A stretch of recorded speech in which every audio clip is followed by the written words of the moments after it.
Hey guys, Petra here. I wanted to share a class today that I did for my Take10 Movement Coaching program. And it's one that I think we could all use right now because it's all about how and why to do a psoas release, which is one of the most relaxing things you can do for your body, as well as a really nice way to promote better movement in your body as a whole. So it's an exercise that I think everyone can benefit from. It's going to make your walking better. It's going to be good for your lower back. It's going to be good for your digestion. It's going to be good for your nervous system. There's nothing not to enjoy about this exercise. And because I'm teaching it as a live class, I get into a fair bit of detail about why it's good and how to do it. And it's pretty technical, but if you want to learn how to do an exercise rather than pound it out, it's nice to kind of workshop it this way. So I recommend that you give it a go. Get yourself a yoga bolster or a firm couch cushion and a little bit of padding for the back of your head and maybe a rolled up blanket or a towel, perhaps. You want to do this somewhere warm. And it's about a 10-minute exercise, even though it's a 30-minute class. So you get a chance to do some learning. And also, I go in at the beginning into how to measure a neutral pelvis. A neutral pelvis is something that also can be helpful for your lower back and general well-being if you sit in a neutral pelvis. And it's a nice place to do your exercises from if you're working on hip exercises, but that's kind of a different topic. So I get into it. I recommend watching that part too because a neutral pelvis is so useful to sit in if you have any kind of back or pelvic floor stuff or concerns. And I'll teach you how to do that. I'm showing this with my mother's cat because it's a relaxing class and I feel like no one gets relaxation better than cats. So hopefully you can channel a little bit of Spook's chillness and enjoy this session. If you have any questions, hit me up in the comments or email me anytime. And if you like the class, I am teaching live Take10 classes from now until the end of the pandemic for my Take10 students. And Take10 is also a movement coaching program that includes a huge library now. I think I'm close to 90 exercises or 90 classes, but they're short. You can do them in about 10 minutes. You'll learn a lot. You'll learn how to move better and you'll learn how to add more movement to your daily life. So I think it's a great program for a person who's looking to actually learn how movement works in the body and understand their movement better, but who's busy and doesn't have a whole lot of time to spend. So that's what I designed it for. And if that's you, then definitely check it out. All right, enjoy the class, relax well, and maybe think about going for a walk after and taking advantage of that nice relaxed psoas. All right, have a good day.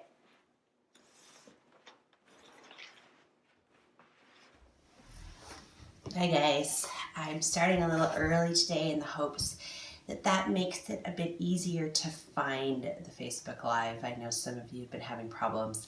I blame Facebook 100% for this issue because I don't know what's going on and some people aren't having any problems at all. So what I notice with Facebook is that it's super random most of the time. So I hope that you guys can all find it today. Good morning, Heather. Nice to see you again. I feel like we just saw each other. And hopefully this will give everyone a chance to get on. I'm really excited about today. I usually am excited, but psoas release is so fundamental for so many people. And I've been doing it in combination with some of the parasympathetic nervous system breathing that I've been working on recently. And okay, nice to see you, Brooke. Have a great day. So the breathing technique that I've been using recently has, I feel, made it all the more effective because what we're really looking for in a release is relaxation. Hi, Mira. Good morning. Oh my God, just a second. I'm going to pop off while you guys are popping on. I'm going to grab the pelvic neutrality tools so that we can look and talk about that before we get going with psoas. Okay, so while we're waiting for everyone to get online, we might as well go over pelvis neutral one more time here. So when we're looking at pelvis neutral, we are trying to assess the relationship, this is going to be a great shot, between the pubic bone and the two ASIS. Now, because we're human and we only have two hands, we generally only look at one ASIS and the pubic bone, but you could absolutely try to look at all three of them by kind of doing the pubic bone and the ASIS and the other ASIS and the pubic bone. So those are the markers that we're looking at no matter what, or hi everybody, what or how we're looking at it. Those are the bony markers. Now, if you're a very skinny person, you may not need to use any of these techniques I'm about to get into because you may not have any curves in your body. But I do have curves, and that means sometimes it's hard to assess. So as I'm sitting here, I can look down on myself and I can see as I'm touching my pubic symphysis that spot is way ahead of my ASIS. And you guys might not be able to see that because I have this advantage of like this looking down angle. But that's what I'm looking for. So I'll try from the side here, and I'll tuck my pelvis on purpose. Can you see how my one hand is way ahead of the other? Hopefully you can. Now, if I add my extenders, so this would be the hand version. This is the quick and dirty because I always have hands version. I put one thumb on one ASIS and the other thumb on my pubic symphysis, and now maybe you can see that my bottom hand is way in front of my top hand, and in order to untuck my pelvis, I have to move until the two hands are perfectly on top of each other. And this is why the angle matters, because if my hand angle has changed, you're not going to be able to line up the pinky side. Now, if the hand technique isn't working for you, you can use any two identical objects. And I don't think I have any identical pens, but I do have two identical kitchen knives. And so one knife goes on my ASIS, one goes on my pubic symphysis. I have to have them parallel to the floor so that my angles aren't wonky. Like, you want your measuring tools not to deceive you. But once those spots are in your place, maybe you can see that my bottom knife is way ahead of my top knife. So that would be what I'm looking for, and then I'm going to readjust and untuck, and I want those to line up as best as I can. And that's a bit extreme for me, so if I pop onto my half dome, hi everyone who's just joined, I'm just going over assessing pelvis neutral using objects, identical objects. So you can catch that up if you missed the first part. So now that I'm bolstered, it's much more easy for me to find a pelvis neutral that's very relaxed and unforced. I'm going to try that from the front too so you guys can see it that way. And that's really what we're looking for, is for the pubic symphysis and the ASIS to basically line up vertically. So that's what I'm getting now that I'm bolstered. And it would be the same lying down like we did yesterday in the, hi Suman, in the quick live that I did about hip external rotation. So that's how you would use two tools for working on your pelvis neutral. I'm just going to get rid of those now. Any questions about pelvis neutral before we move on into the real goal of today, which is also as all the time? Nice to see everyone. Hi Larry. Hi Kim. Hi Cammie. Hi Michelle. Anyone I missed, hello as well. I'm not seeing any questions pop up. Feel free to put them in. I will check from time to time. Awesome, Mira. Good. I'm glad that was helpful. We're going to move on to talking about the psoas. So the psoas is really, am I pushing on the bone? You want to try to use the question was, am I pushing on the bone when I'm assessing this?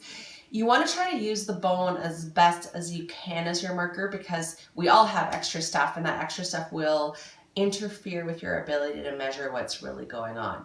But I'm not using a lot of force to do it. So with all this stuff, we're trying to be as accurate as possible, but we don't want to kill ourselves trying either. So I guess trying to find a balance between using a force that's not comfortable, but doing your best to find the bony marker. And most people should be able to find the bony markers, especially with practice. So sometimes the issue is just practice. And Karen is asking, what if the iliums are rotated unevenly? So I assume that she's saying, if in this case, maybe one side of my pelvis was forward. Well, that would be a sign that you're not in neutral. And mostly we've been dealing so far with tucking, untucking style neutral. A rotated lack of neutrality is something that you would definitely want to deal with as you move forward. There are many reasons that you could be in a rotation. So for example, we're going to do an exercise in a few weeks or a few sessions, I'm not sure exactly when, where one leg goes on top of another and we lie down. So it's kind of like a cross-legged position. And that will tend to rotate the pelvis. So in that instance, what I would do is bolster up the side that's falling down. If you have a postural rotation, like a rotation that's kind of constantly there, I don't know what the best way to address that would be. In our exercises, you can consciously kind of twist yourself around and put yourself in alignment. And I think that's what I would suggest, because the whole point of this alignment style work is to do exercises in the most aligned version of you can find so that you get the best results. But say you're walking and one pelvis side is always rotated forward, that's going to have an implication for your body all the way up the chain. So that would be something where maybe some manual therapy mixed with your movement work could help. There's going to be perhaps some insights that you get from what we're about to do as well, because often our psoases are in two different shapes or degrees of tension, and so you may find some asymmetries coming in here.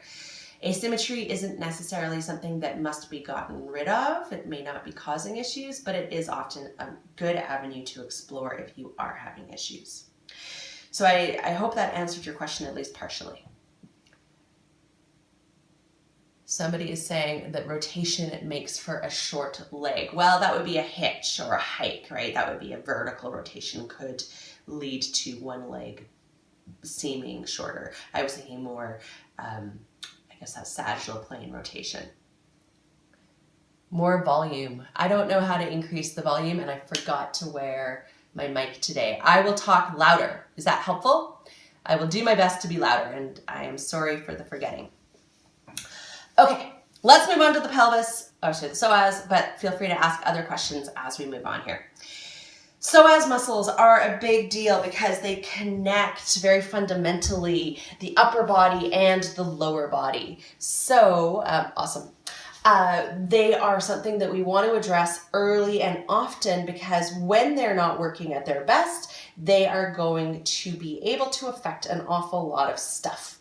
And for most people, you're going to find psoas involved with knee stuff, hip stuff, pelvic floor stuff, lower back stuff, rib lifting stuff, which means breathing and diastasis recti, and gut and digestive stuff. Sorry.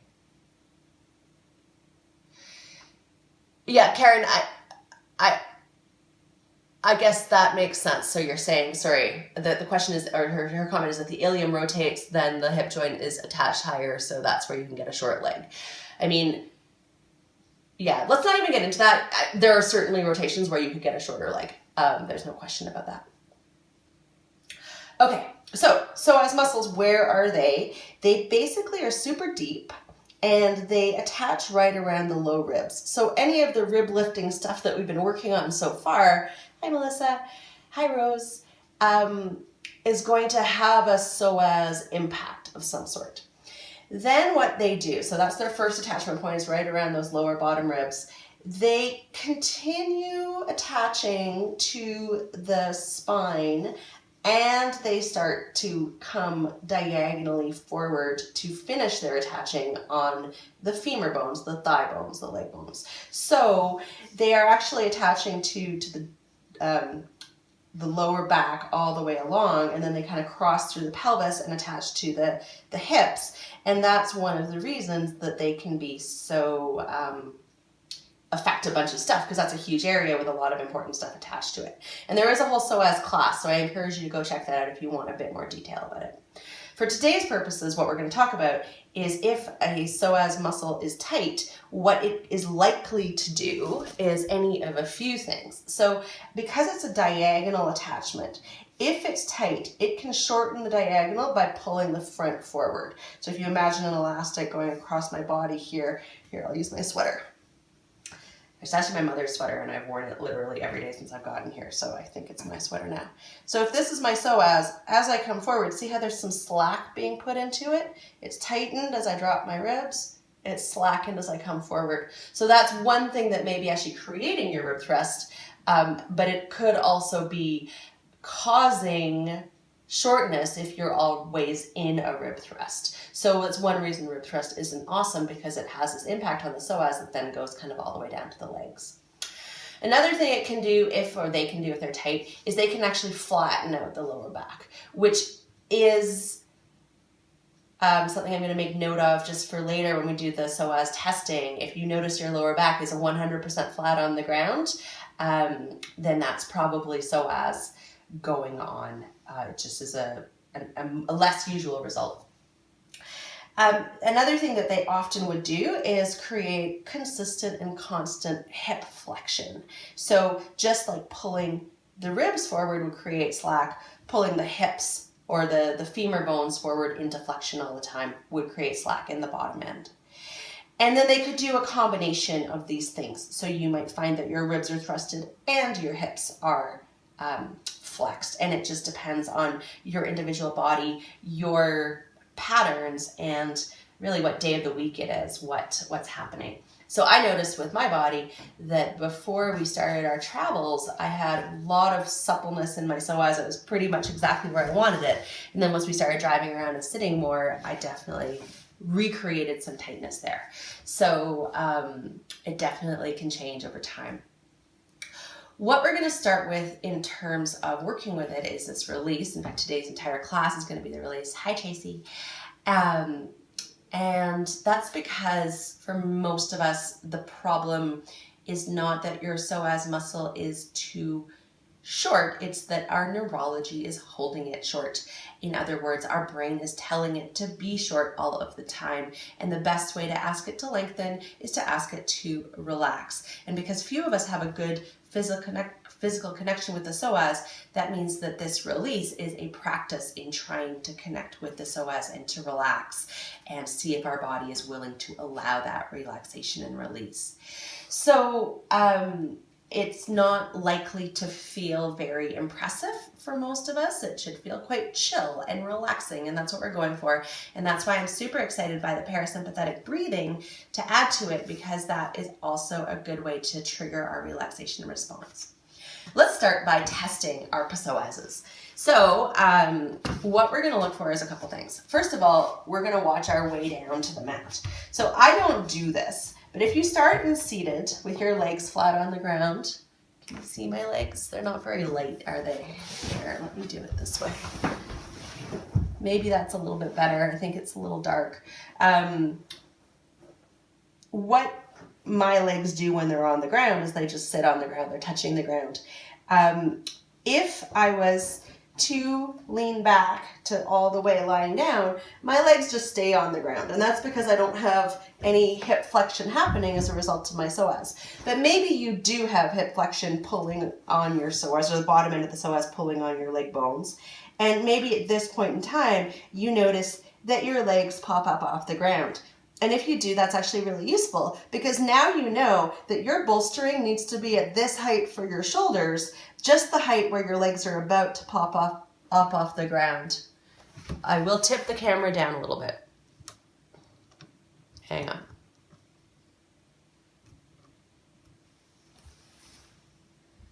Okay, hopefully that's better. So it would look like this. I'm seated, I'm leaning down, and suddenly my legs pop off. And now I know I just have to come out a little bit, and you would bolster your shoulders to this exact height. So that might feel like it's ridiculously high, and don't let that worry you. Go with whatever height it is. Our psoases can be very tight, and for lots of people, this is the best place to get a release. However, awesome. If your legs do not pop up off the ground, you're just gonna have to do the best that you can, which is what I do, because I don't get any leg popping. So I usually just go yoga bolster height, and that seems to work for me.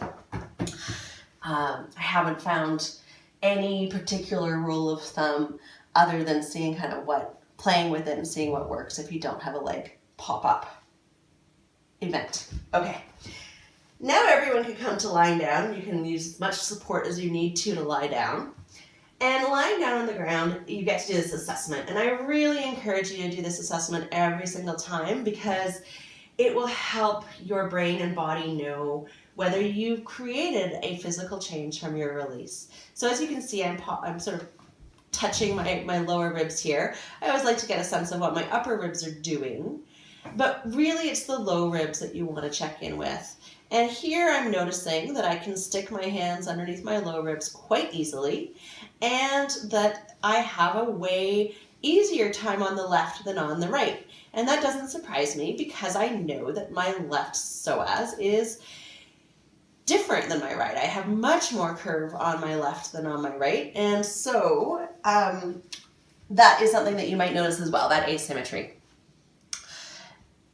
The other thing that you want to look for here, so you want to really check into your rib position, but what's harder to do without a mirror or a video or a friend is you want to look into your thigh position as well, because it's possible that your thighs did pop up right at the very end and they're floating in space. So if you notice that your thighs are floating in space instead of flat on the ground, you can assume for the purposes of today that you've got some tension in the hip flexors or the psoas that's pulling your hips into flexion, and that's going to be part of what you are working on with this release. And I just see a question, so I'm going to pause here.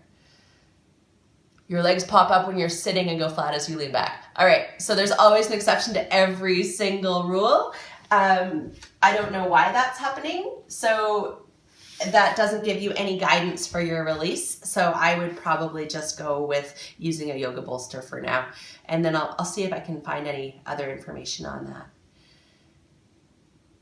So Mira's feeling like tight glutes are creating a bigger gap for her on one side. So Mira, I don't know why you think it's tight glutes, but it is also possible that, I mean, there's lots of things that could do it, but my guess is that it's going to be psoas as well.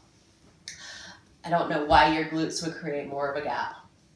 All right, let's get into the actual release. So once you've figured out your bolster, either your perfect height or just whatever works, you're going to position yourself on your mat lying down. Oh, any suggestions if we're noticing more space under one side of the low back? Absolutely. And I will show that to you as I position myself. But you're going to want, and I forgot to say this in the equipment, a small towel, or I'm going to use my sweater, and I'll show you what to do about that if you've got an asymmetrical low back going like I do.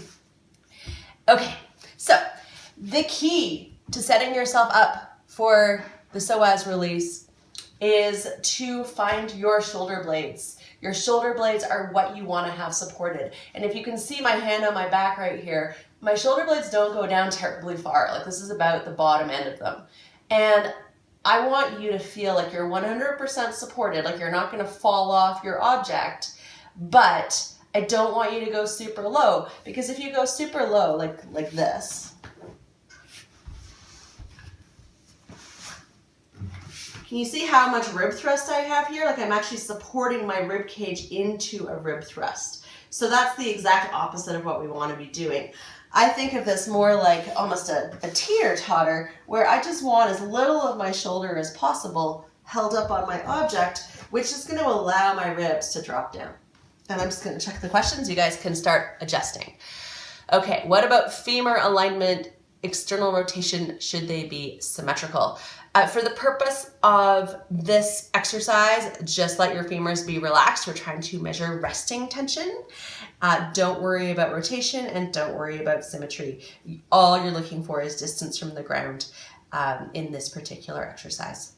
And that will continue throughout as you're laying down. So the setup is you've got your object underneath your shoulder blades. And for most of us, that's going to line up pretty well with the bottom of our armpits or the bottom of our bra strap. And if you're not sure, wiggle yourself further towards your feet. Sometimes people just prop up the tops of their shoulders, and that would be probably a little too high because I feel like I might fall off my thing here. The biggest thing to avoid is having tons of bolstering that's lifting you into your rib thrust. You really want to think just allowing your ribs to drop down. Now, Melissa's question, which is what you do if you're asymmetrical, is what you're actually going to do is find a soft blanket that just barely gives you some support under the higher side.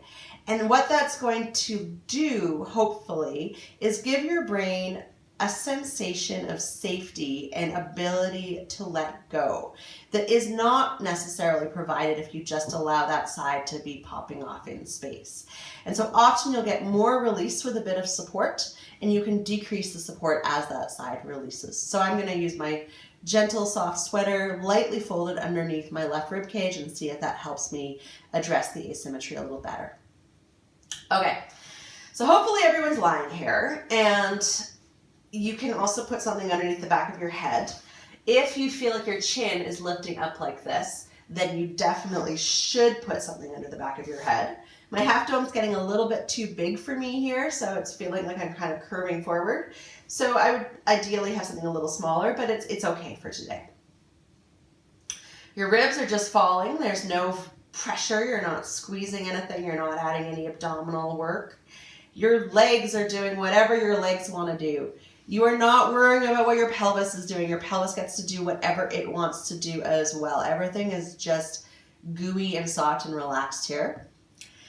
And the way that I usually like to start the release is with breathing into my low back ribs. So I will consciously direct my inhale into this area where the psoas attaches in the back. Try to inflate those ribs.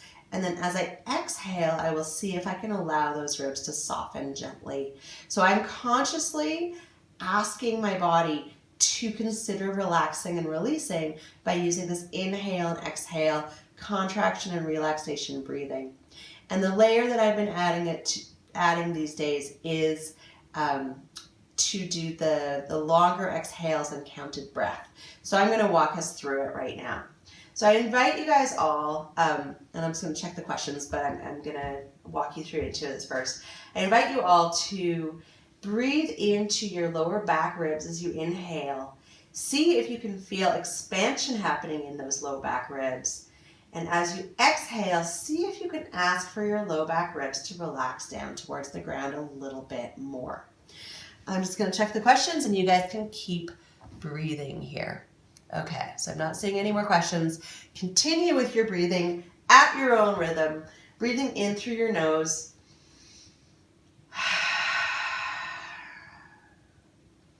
Maybe making it a sigh of relaxation as you exhale. I find sighing can really trigger letting go for whatever reason. So big inhale. Feel the low ribs expand. Sigh it out. And as we continue here, rather than making your breath as directed into your low ribs, you can keep directing it for as many times as you feel like it's helpful. But instead of directing your breath into your low ribs, what we're going to start doing is a count.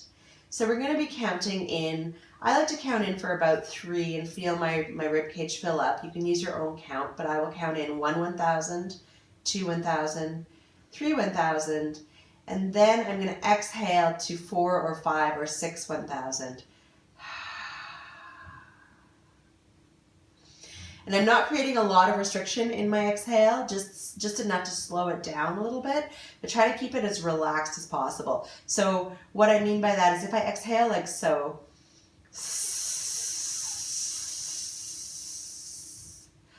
I can really slow down my exhale, but I'm using a lot more face and jaw tension to do so. So here I want to make it a longer exhale than inhale, but for as relaxed a way as I can. So it's going to sound kind of like this. Inhale, 1,000, 2,000, 3,000, pause.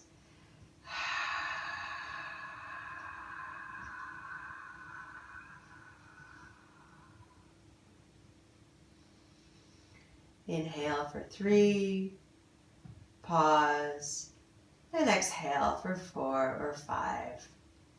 And I'm going to invite everybody here to do this on their own time, because what we're trying not to do is to extend our exhale for too long. So you don't want to get into a place where it feels at all panicky or overdoing it or stressful. You just want to ideally have an exhale that's a little bit longer or a bit longer than your inhale. And maybe if you're feeling like an overachiever this morning, you're going to add a little breath hold at the end of your exhale, but only gentle and soft work here. You're not going for your maximum breath hold ever. You're just going to be gentle. So we're going to keep breathing here, inhaling on our own rhythm, maybe 3 or 4 sort of 1,000 counts, and exhaling maybe 4 or 6 1,000 counts, and maybe holding 1 to 3 1,000 counts. So I'm going to allow everyone to take their breath timing into their own hands. And as you're working on your breathing here, you're also maybe taking your brain to other parts of your body, checking to make sure you're not holding tension in your thigh bones, allowing your legs to roll out in whatever way they want to. You're asking for your belly to be soft and relaxed. And for me, I find that my shoulders and my neck like to hold tension, so I often find it useful to just keep bringing my brain back into the neck and shoulders part of my body and asking for those guys to just let go. Just ask. See if you can relax them. And you're going to keep asking for relaxation. Now, as I'm here, I'm noticing that my sweater bolstering is starting to feel like it's firmer than it was before. So I'm just going to move some of it out of the way. And that's because what's happening with my ribs is they are indeed relaxing and releasing down towards the ground. Now, I will often get to a place where my ribs are relaxed and touching the ground when I'm doing a psoas release. But if yours don't do that, that's fine. But if you notice they are, that's great, and you can just allow that to be what it is.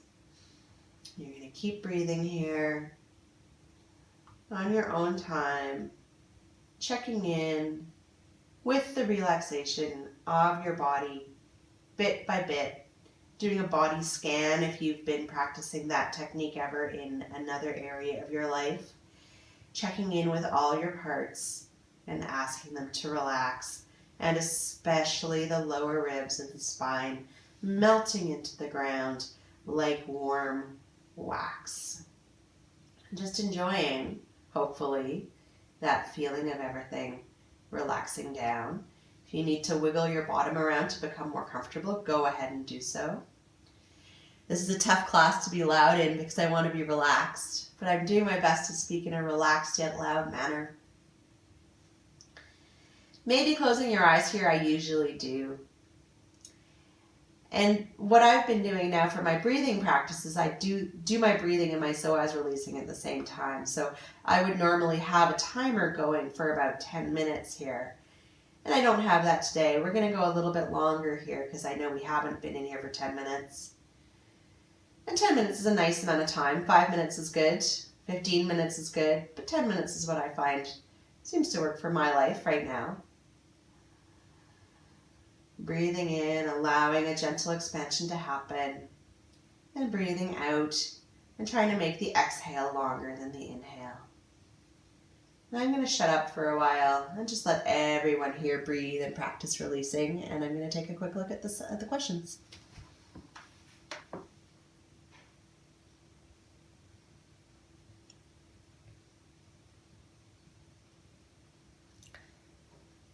Okay, Anne is saying that she's getting a lot of cramping on the left side of her sacrum and glutes. Normally, I associate cramping with muscle use. So normally, I feel like people experience a cramp when they're shortening a muscle and it's getting to a place that may be shorter than they normally go. So my first question for you, Anne, is do you feel like those muscles are tight right now, and can you do anything to let them go? I would also consider doing some shifting to see if you can move out of the cramp. This isn't an exercise where we're looking for cramping or where that's going to be helpful. And I would say, I don't know if that's a typical experience for you with the psoas release, but my brain would tend to want to explore maybe moving out of a psoas release if you're feeling a lot of cramping and exploring a little bit of ball rolling to let go before I got back into my psoas release. Because it sounds like to me your neurology is a little bit like, and it's tightening in response to this being asked to release. So I'd want to explore that more deeply. But that's going to be a very individual reaction. Hopefully no one else is cramping and everyone else is enjoying the release. And just to be mindful of everyone's time, we're getting close to half an hour here, so I'm going to start asking people to consider moving out of the release. And to do so, what I would suggest doing is kind of sliding yourself forward off your bolstering and using your hands to push your bolstering back in the space behind you and just coming to straight lying down on the ground without lifting up at all. And then you can use your hands to reassess your body position on the ground. So you're checking maybe your upper ribs or the upper lower ribs, the top lower ribs, the ones on your front, and your back lower ribs, the ones behind you. And this is where I almost always feel a change. So here, I don't know if you can see, but it's much harder to get my hands under my low ribs, and that's because my psoas did do a nice release there, which is exciting. And then you could also check your femurs or have someone check your femurs for you because it's hard to check yourself. So that would be something to check as well as part of your kind of retesting point. And you definitely want to retest because that's what's going to tell you what's happened during your release. So why don't you guys, once you've had a chance to test, let me know if you've noticed anything. Anne says that she's going to roll out those cramps. So let me know if that helps, Anne. I'd like to hear what you notice. I'm quite curious about that. And as you guys are slowly moving yourself out, you definitely don't have to hop onto Facebook and let me know what you noticed. But if you did notice something interesting and want to share, I'd love to hear it because often you will notice quite a change from this. And often you also won't. So it just depends on your particular state. I think everyone right now is living in a higher state of anxiety than normal, so that would tend to prevent an easy release from happening. And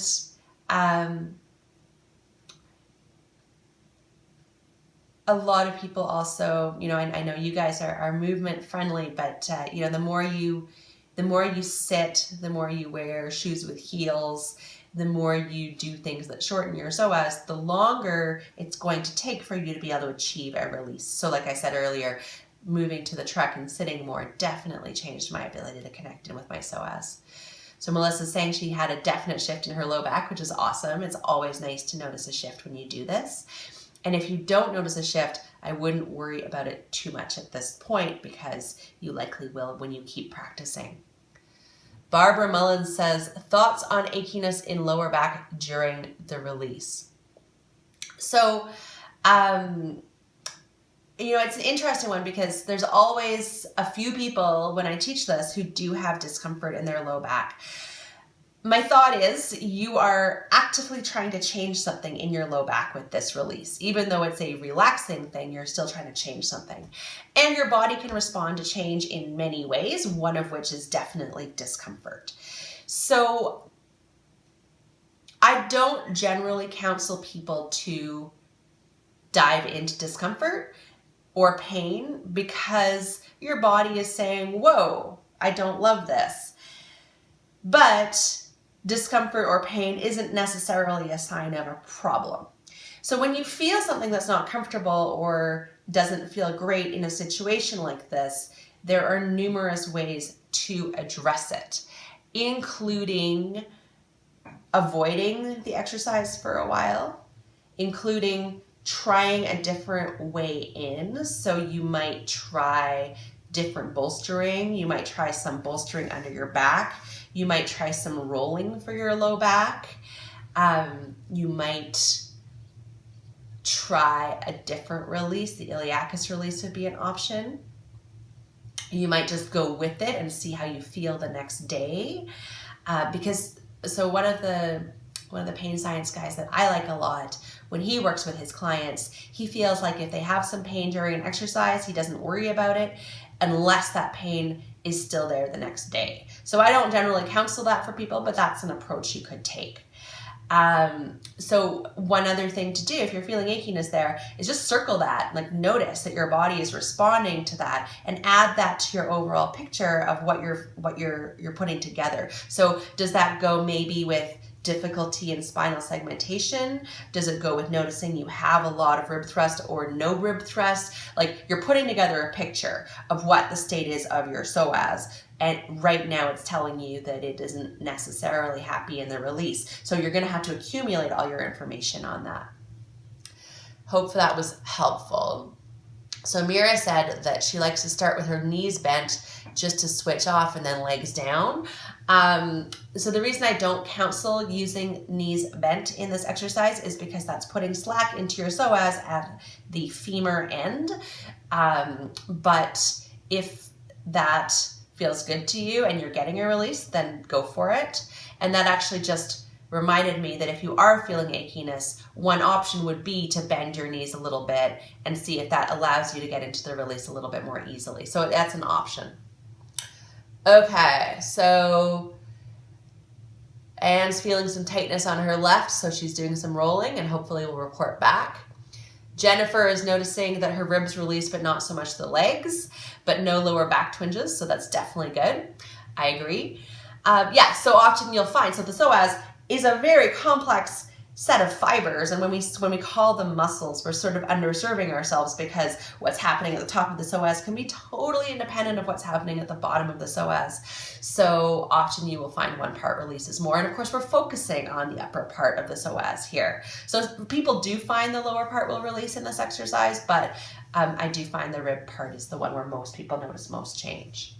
So Jennifer, maybe some lunges would be a way to get into the bottom fibers as you continue your home practice.